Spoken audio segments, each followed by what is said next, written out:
চলতি বছর একের পর এক বিমান দুর্ঘটনার সাক্ষী হয়েছে পুরো বিশ্ব।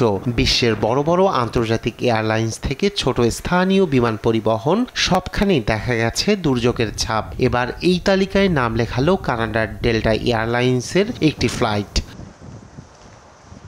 স্থানীয় সময় সোমবার কানাডার টরন্টো পিয়ারসন আন্তর্জাতিক বিমানবন্দরে অবতরণের সময় ৮০ আরোহী নিয়ে বিধ্বস্ত হয়েছে ডেল্টা এয়ারলাইন্সের একটি উড়োজাহাজ। এই ঘটনায় আহত হয়েছেন বেশ কয়েকজন, তাদের মধ্যে ৩ জনের অবস্থা গুরুতর।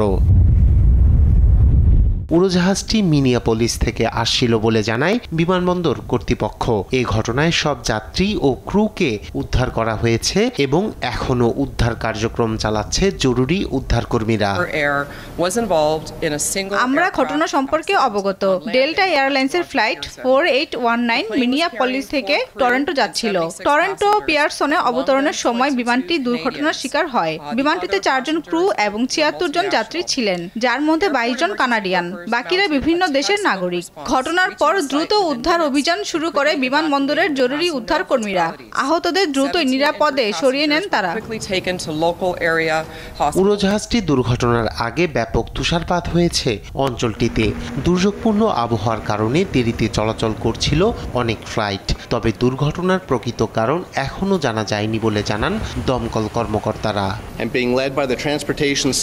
পরিবহন সুরক্ষা বোর্ডের নেতৃত্বে দুর্ঘটনার কারণ নিয়ে তদন্ত চলছে।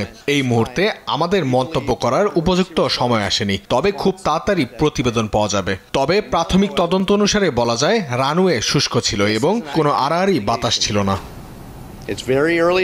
এদিকে বিমান দুর্ঘটনা নিয়ে দ্রুত প্রতিক্রিয়া জানিয়েছেন দেশটির পরিবহন মন্ত্রী অনিতা আনন্দ।